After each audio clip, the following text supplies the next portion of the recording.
Hari ini saya kasih tema seperti yang di slide ini. Gaya hidup gereja yang penuh Roh Kudus.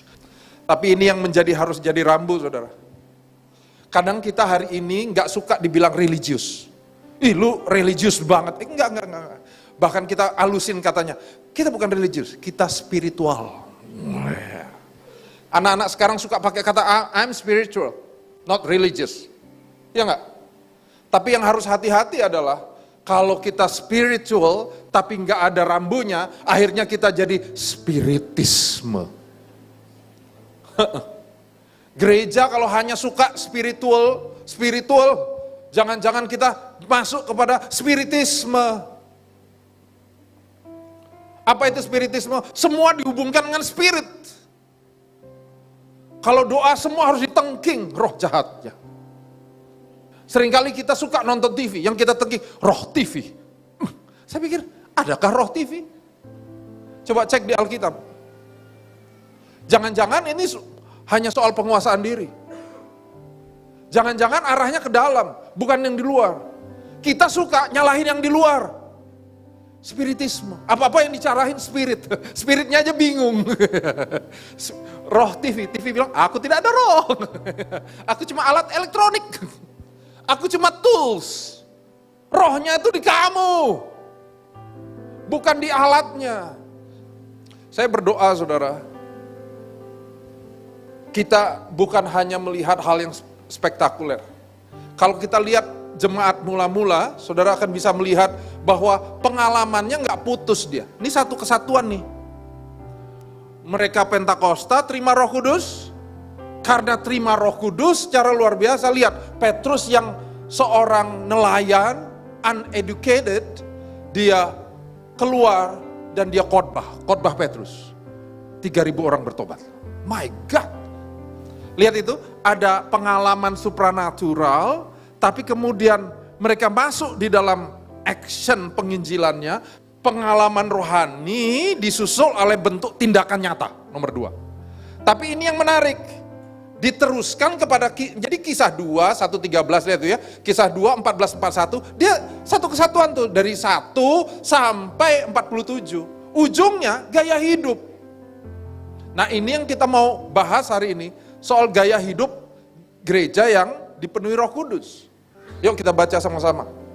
Orang-orang yang menerima perkataannya itu yang keras, memberi diri dibaptis, dan pada hari itu jumlah mereka berapa? 3.000 jiwa. 42. Mereka bertekun dalam pengajaran rasul-rasul dan dalam persekutuan. Dan mereka selalu berkumpul untuk apa? Memecah roti dan berdoa. Maka ketakutanlah mereka semua, sedang rasul-rasul mengadakan banyak mujizat dan tanda.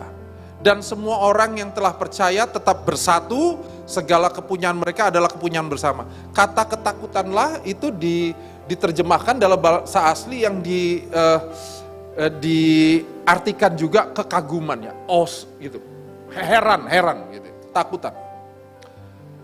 Ayat 45, 1, 2, 3, dan selalu ada dari mereka yang apa? Menjual harta miliknya, lalu membagi-bagikannya kepada semua orang sesuai keperluan masing-masing. Dan mereka terus bertekun dengan sehati, mereka berkumpul tiap-tiap hari dalam bait Allah. Mereka memecahkan roti di rumah masing-masing secara bergilir dan makan bersama-sama dengan gembira dan dengan tulus hati. Sambil memuji Allah, dan mereka disukai semua orang, dan tiap-tiap hari Tuhan menambahkan jumlah mereka dengan orang yang diselamatkan. Jadi ayat 45 juga harus dibaca dengan 46. Kalau saudara baca ayat 45, saudara pulang gereja, jual barang, jual rumah, saudara mau buat persembahan. Padahal ayat 46 bilang, memecah roti di rumah masing-masing. Jadi yang dijual itu sesuai kebutuhan. Katakan amin. Sejahtera dong saudara ya. Jangan dari sini pulang semua, jual mobil, wah firman Tuhan katakan. Semua jual-jual. Enggak. Karena kalau kita lihat rumahnya masih ada. Masih kumpul di rumah ini, masih punya properti mereka. Ya. Giliran, berarti rumahnya giliran nih, enggak habis-habisan buta gitu ya. Enggak. Nah, hal yang perlu kita perhatikan paling tidak ada 3 hal di sini. Gaya hidupnya. Yang pertama ini, Kalau kita lihat dari tadi ya, ada kata ketekunan. Ketekunannya itu diambil dari kata Yunani proskartereo. Proskartereo. Kita kan merasa gini, kalau tekun itu kayak setia ya. Ulet, terus, lama, tahan. Iya sih, tapi kalau kata proskartereo, bukan cuma lama, bertahan, bukan gitu. Sambil bertahan, dia fokus. Makanya definisi dalam bahasa Inggris saya suka, dia pakai devoted. Dedikasi. Orang-orang itu berdedikasi. Stay, berdedikasi.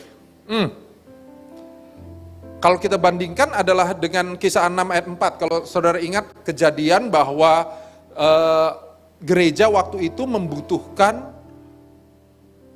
orang-orang yang bantu pelayanan meja. Pelayanan meja itu untuk orang-orang orang-orang yang berkekurangan, janda-janda miskin. Biasanya para rasul yang ngurus.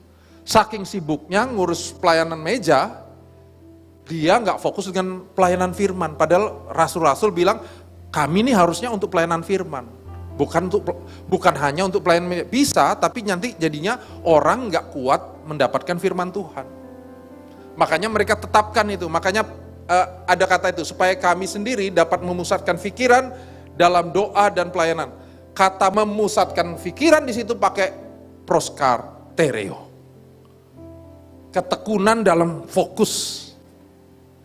Jadi kalau saudara lihat, nanti kita akan bahas hari ini, jemaat mula-mula dedikasi hal-hal yang benar. Apa itu? Pengajaran, persekutuan, pemecahan roti, dan doa. Yang kedua adalah koinonia.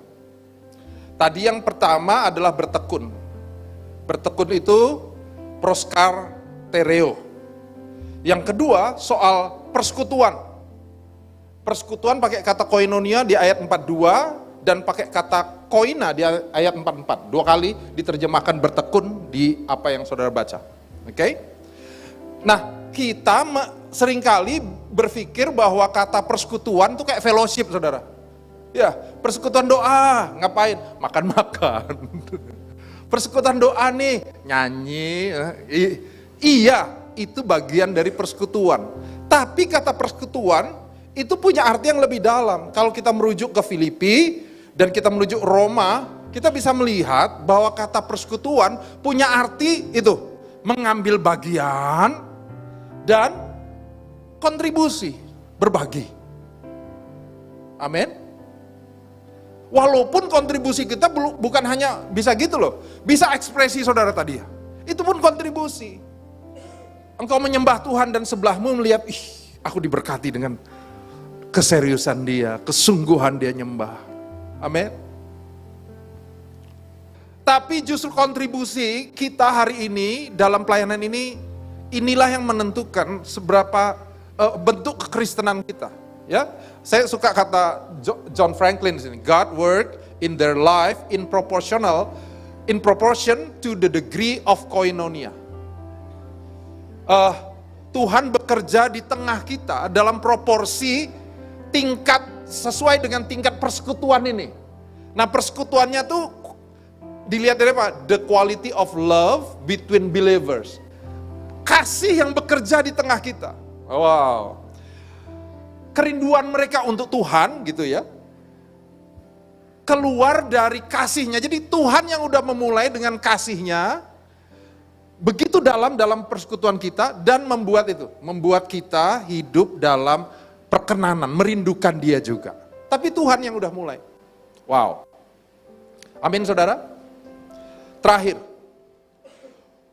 Homotimadon. Homotimadon itu kesatuan hati, kesehatian. Catatan ini menarik untuk saya. Seluruh perjanjian baru pakai kata kesehatian ini 12 kali. 11 kali ada di Kisah Para Rasul yang ditulis oleh Lukas.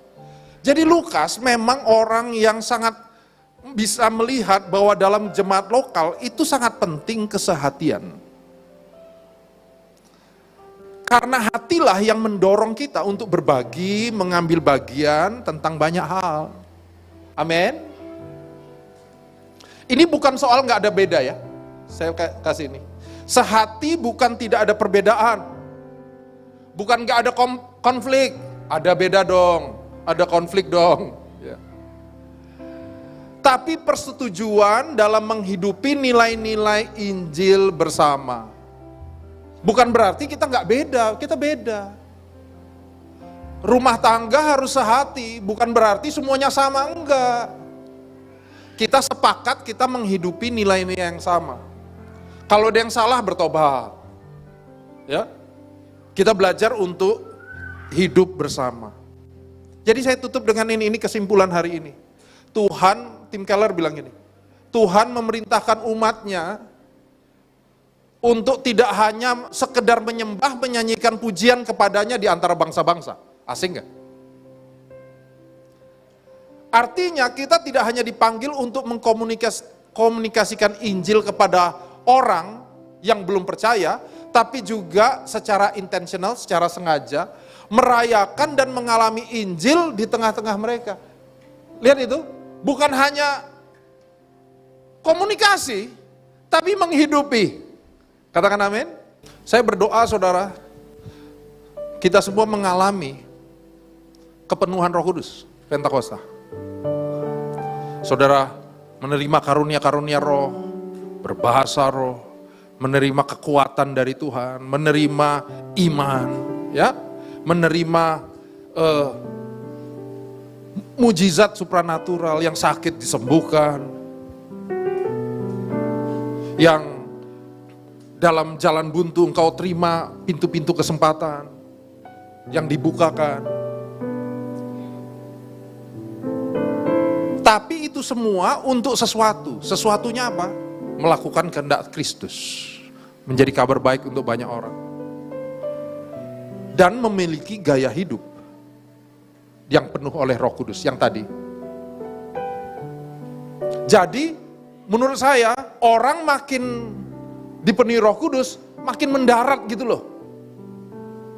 Ya. Tapi dengan alasan mau mendarat, ada orang nggak mau punya pengalamannya. Saya berdoa kita seimbang. Punya pengalaman yang banyak, tapi makin mendarat. Kita bisa mendarat justru karena kita punya pengalaman bersama Tuhan. Jangan katanya makin rohani, tapi makin gak nyambung. Saya berdoa untuk saudara dan saya, justru karena rohani makin nyambung. Ya enggak? Jangan makin rohani katanya, tapi makin gak bisa bersama orang lain. Justru kita mau berbuah. Haleluya.